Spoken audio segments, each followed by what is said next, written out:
Hello guys, welcome on my YouTube channel कॉम्पटेरिया YouTube channel पर हिंदी व्याकरण के महत्वपूर्ण शब्दों की श्रृंखलाएं चल रही हैं। लेक्चर्स हिंदी व्याकरण के काफ़ी महत्वपूर्ण लेक्चर्स चल रहे हैं। इसमें कि अगर आपने कॉम्पटेरिया यूट्यूब चैनल को सब्सक्राइब नहीं किया तो सब्सक्राइब कर दें। आज हम हिंदी व्याकरण के अव्यय विषय पर चर्चा करेंगे।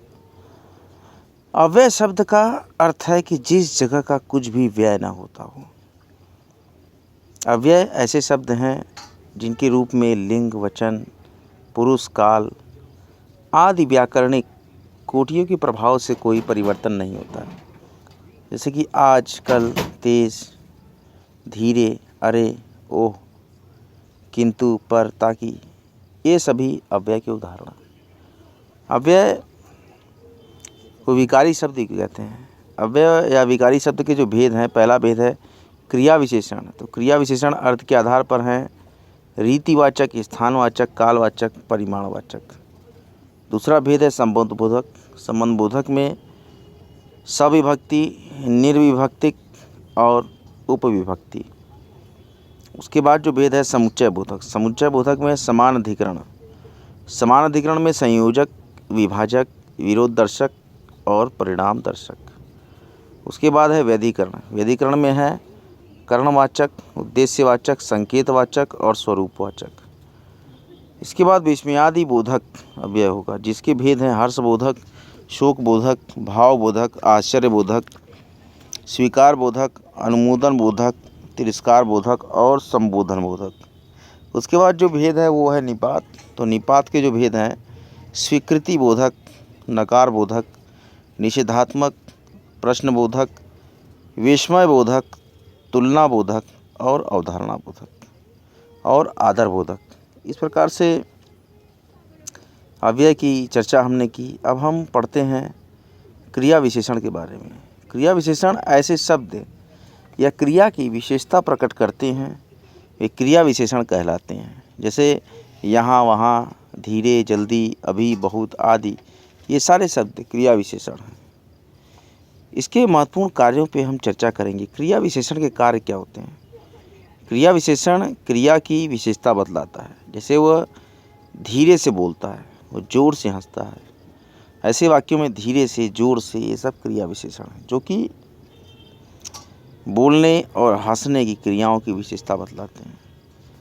क्रिया विशेषण क्रिया से संपादित होने का ढंग बतलाता है। जैसे कि पुस्तकें धड़ाधड़ बिक रही हैं, तो धड़ाधड़ ये क्रिया विशेषण जो कि बिकने की क्रिया का ढंग बतला रहा है, तो यह क्रिया विशेषण की विशेषता होगी। क्रिया विशेषण क्रिया की होने की निश्चयता और अनिश्चयता का बोध कराता है। जैसे कि वो अवश्य आएगा, वो शायद खाएगा।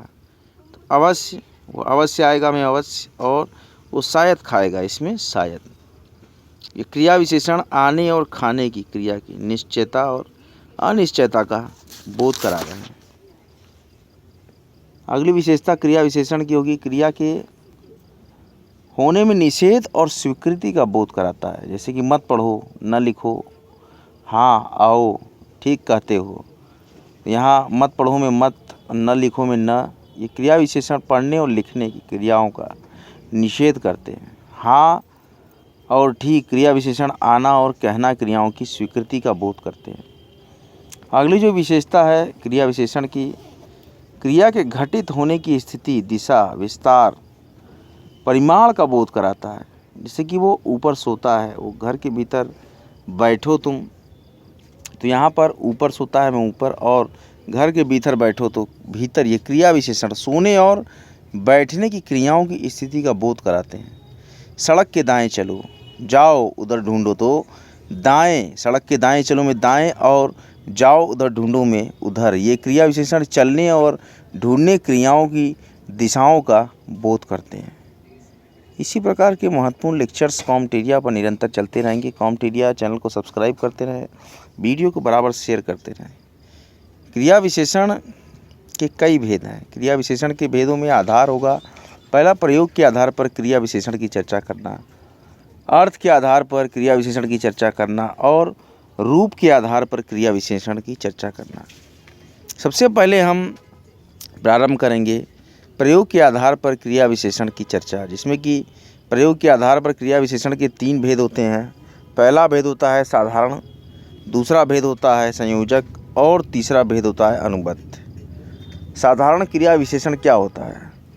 ऐसी क्रिया विशेषणों को कहते हैं साधारण क्रिया विशेषण, जिसका प्रयोग वाक्य में स्वतंत्र रूप से होता है, जैसे कि अब, जल्दी, कहाँ इत्यादि। ये सब क्या है? साधारण क्रिया विशेषण है। दूसरा जो महत्वपूर्ण क्रिया विशेषण पे हम चर्चा करेंगे, संयोजक क्रिया विशेषण। तो उन क्रिया विशेषण को संयोजक क्रिया विशेषण कहते हैं जिनका संबंध उपवाक्य में रहा करता है। ये क्रिया विशेषण संबंधवाचक सर्वनामों से बनते हैं।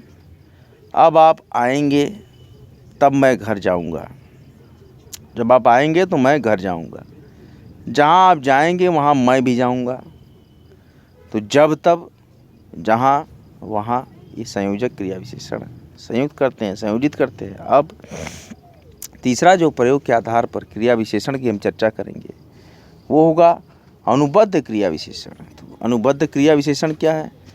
अनुबद्ध क्रिया विशेषण ऐसे क्रिया विशेषण को कहते हैं जिनका प्रयोग किसी शब्द के साथ अवधारणा के लिए होता है, जैसे तो, तक, भर, भी, इस प्रकार से।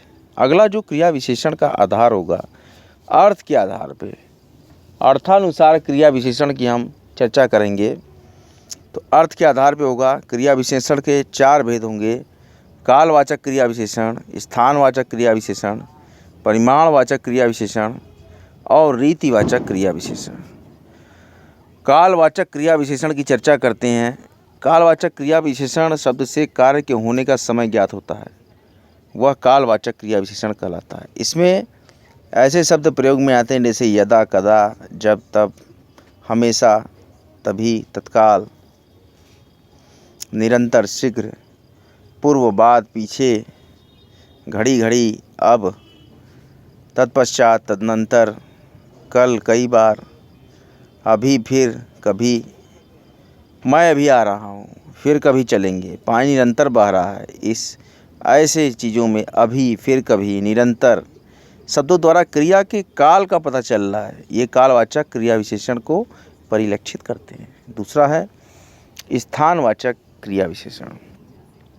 स्थानवाचक क्रिया विशेषण में हम क्या करते हैं? स्थानवाचक क्रिया विशेषण जैसे कि भीतर जाकर बैठिए, यहाँ से चले जाइए, किधर जा रहे हो, ऐसे शब्द जिसमें कि भीतर, यहाँ, किधर, ऐसे शब्दों के क्रिया से होने के स्थान का बोध हो रहा है, किस जगह पे कर रहा है कार्य, तो ये स्थानवाचक क्रिया विशेषण है। जिस क्रिया विशेषण शब्द द्वारा क्रिया के होने के स्थान का बोध हो वो स्थानवाचक क्रिया विशेषण कहलाता है। इसमें बहुधा ये शब्द प्रयोग में आते हैं जैसे भीतर, बाहर, अंदर, यहाँ, वहाँ, किधर, इधर, उधर, कहाँ, जहाँ, दूर, अन्यत्र, इस ओर, उस ओर, दाएं, बाएं, ऊपर, नीचे, इस प्रकार के जो शब्द प्रयोग होते हैं तो स्थान को परिभाषित करते हैं, तो स्थानवाचक क्रिया विशेषण कहलाते हैं।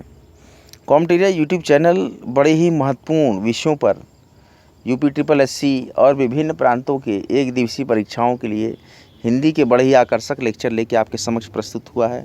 लेक्चर्स में कई लेक्चर्स हो चुके हैं, मुझे लगता है कि 7वां या 8वां लेक्चर ये हिंदी का हम दे रहे हैं, या हो सकता है ज़्यादा भी लेक्चर हो गए हों, पर क्रमवार अगर देखें तो नवीन लेक्चर्स में 8वां या 9वां लेक्चर होगा। ये बड़े ही सूक्ष्म व बारीकी से एक एक तथ्यों को पूर्णतः परिभाषित करते हमने ये लेक्चर की चर्चा की है।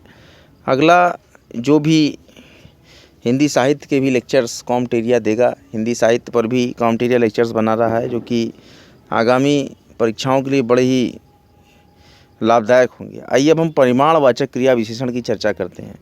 परिमाणवाचक क्रिया विशेषण ऐसे शब्द क्रिया का परिणाम बतलाते हैं, जैसे परिमाणवाचक क्रिया विशेषण जैसे कि बहुधा, थोड़ा थोड़ा, अत्यंत, अधिक, अल्प, बहुत, कुछ, इस तरह के शब्द जैसे पर्याप्त, प्रभूत, कम, न्यून, बूंद बूंद, स्वल्प, केवल, प्रायः, अनुमानतः, सर्वथा, ऐसे शब्दों का प्रयोग होता है। थोड़ा थोड़ा अध्ययन कीजिए, ऐसे वाक्य से उदाहरण आप लीजिए। वो अधिक बोलता है, ऐसे वाक्यों में थोड़ा थोड़ा, अधिक, तो इससे क्रिया की परिभाषा नाप तोल बतलाया गया, ये परिमाणवाचक क्रिया विशेषण कहलाते हैं। अगला जो अर्थ के आधार पर क्रिया विशेषण है वो रीतिवाचक क्रिया विशेषण। दिन जल्दी जल्दी ढल रहा है, संभव है कि वह आए, धीरे धीरे चलिए, ऐसे वाक्यों को ध्यान से पढ़िए। ये वाक्य हैं जिनमें जल्दी जल्दी, संभव, धीरे धीरे ऐसे शब्द क्रिया के होने की रीति का बोध कराते हैं। ये रीतिवाचक क्रिया विशेषण कहलाते हैं। रीति है इसमें, जैसे इन शब्दों के द्वारा क्रिया के संपन्न होने की रीति का बोध हो, वे रीतिवाचक क्रिया विशेषण कहलाते हैं। इसमें ऐसे शब्द प्रयोग में आते हैं जैसे अचानक, सहसा, एकाएक, झटपट, आप ही आप, ध्यानपूर्वक, धड़ाधड़, यथा, ठीक, सचमुच, अवश्य, वास्तव में, निसंदेह, बेशक, शायद, संभव, कदाचित, बहुत करके, हाँ, ठीक, सच, जी, जरूर, अतएव, किस लिए, क्योंकि, नहीं, न, मत, कभी नहीं, कदापि नहीं, इस प्रकार के महत्वपूर्ण शब्दों का प्रयोग किया जाता है। कॉम्टेरिया यूट्यूब चैनल नित्य निरंतर सभी विषयों पर बहुत ही आकर्षक लेक्चर्स की श्रृंखलाएं आपके समक्ष प्रस्तुत कर रहा है। इसी प्रकार के महत्वपूर्ण विषयों पर प्रकाश डालने के लिए, इसी प्रकार के महत्वपूर्ण हिंदी के लेक्चर्स को बड़े ही संगठनात्मक तरीके से बनाकर उसको आपके समक्ष प्रस्तुत करता है कॉम्टेरिया यूट्यूब चैनल। कॉम्टेरिया यूट्यूब चैनल अगर आपको अच्छा लगता हो तो यूट्यूब चैनल कॉम्टेरिया को सब्सक्राइब करें, और वीडियो अगर आपको अच्छा लगता हो तो वीडियो को भारी मात्रा में शेयर करें। जिस प्रकार से आप देख रहे हैं कि बदलता हुआ कंपटीशन का परिवेश जो कि काफ़ी हद तक अपने आप को एक कठिनता के स्तर पर ले जा रहा है, और सरकार द्वारा भर्तियों को भी काफ़ी कम कर दिया गया है। जो कि भर्तियां अगर आती थी 1000 पद की, वो अब मुश्किल से 200 पद की भी भर्तियां नहीं आती। ऐसी कठिन प्रतियोगिता के कम अवसर की प्राप्ति आपको हो रही है। बहुत ही सटीक निर्णय और बहुत ही सटीक रणनीति से आपको हिंदी के लेक्चर्स को तैयार करना होगा। आगामी वीडियो भर्ती पुनर्परीक्षा एवं साथ ही साथ राजस्व लेखपाल मुख्य परीक्षा के लिए आपको हिंदी के विषयों पर काफ़ी गहन चिंतन और मंथन करने की आवश्यकता है। इसके साथ ही साथ ग्रामीण विकास, ग्रामीण परिचय, ग्रामीण समाज के भी लेक्चर्स आपको तैयार करने होंगे। उसके साथ ही साथ आपको गणित पर, रेखा गणित, मेंसुरेशन इत्यादि के साथ ही साथ आपको त्रिभुज, विभिन्न प्रकार की ज्यामितीय आकृतियों पर संबंधित सवाल, और जनरल स्टडीज़ जिसका कि क्षेत्र बहुत ही व्यापक है, तो जनरल स्टडीज़ पे भी आपको कई सवाल तैयार करने की ज़रूरत है, जो कि प्रश्न प्रायः एग्ज़ाम्स में पूछे जाते हैं। ऐसे प्रश्नों पर आपकी पकड़ होनी चाहिए। कॉम्टेरिया आपके उज्जवल भविष्य की कामना करता है। कॉम्टेरिया यूट्यूब चैनल पर बने रहें और इसी प्रकार के महत्वपूर्ण हिंदी के लेक्चर्स को देखते रहें। अगले एक रोमांचक